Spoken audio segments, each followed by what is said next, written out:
Patriots at Bills. I'm just curious, by the way, Furman, how many of the minutes of these 6 NFL games will you watch live?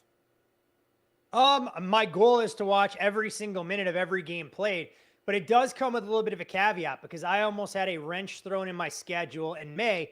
One of my best friends has a 6-week-old baby whose baptism just happens to be scheduled for Sunday at 1:30 Pacific.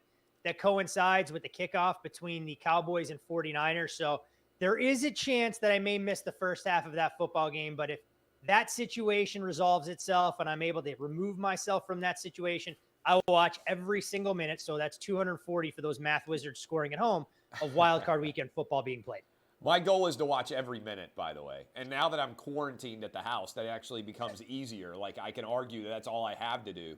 So this is my blood bank. This is my blood bank guarantee. You see me right there. I'm tapping the vein. I'm tapping the vein for everybody.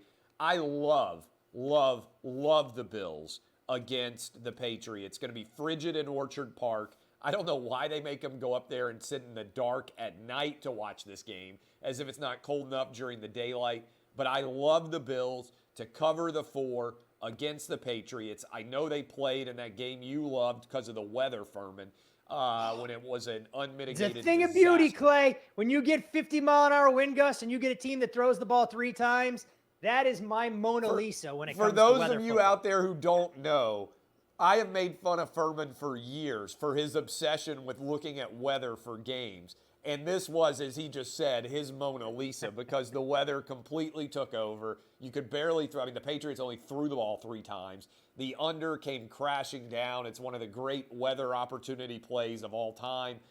So, Furman, I love the Bills here. I think the fact that they got called out the first time they lost to the Patriots by the media, they said it was embarrassing. I think that fired up this defense. I love the way Josh Allen is playing. I think they still want to send a message to the Patriots based on the history of losses. They went on the road and dominated in Foxborough. We all know Belichick is a wizard, but I think the problem he's got is Sean McDermott's got a lot better bag of tricks to play with here, and I believe the Bills win 24-13. I think they win by double digits. I'm all in. Blood bank guarantee on the Bills. Again, I'm not going to argue with your pick on the side. I think it's Bills or pass in this spot. And when you look at the way this line has moved, I mean, we saw the Bills open as a 4.5-point favorite. Initially, there was some support for the underdog that took it down to 4. And on Friday morning, you saw the Bills start to take a wave, pushing it out to pretty much 4.5 and even 5 in some places. The difference of opinion I have here is, again, on the total. I know you said 24-13. I'm going to go over this number at 43.5. I think when you look at these two offenses, the Bills are going to force New England out of its comfort zone because Josh Allen is going to throw the football early and often. The Bills, to your point, were embarrassed the last time they played in Orchard Park, New York.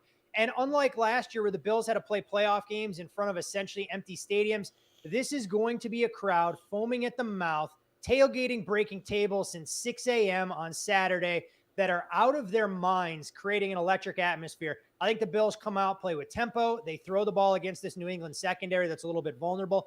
And as a result, New England's not going to be able to stay committed to the ground game. So I actually like the game over the total, and it's probably one of my favorite looks of Wild Card Weekend for the reason you talked about the weather. Everyone will mention the cold, but the reality of this game, you don't have wintry mix, you don't have wind. And I think the Bills, because of their game script, are going to force New England to be more aggressive. Teams won't be able to kick long field goals, given cold footballs. I like this game over, and it wouldn't shock me whatsoever if the Bills find a way to get into the 30s.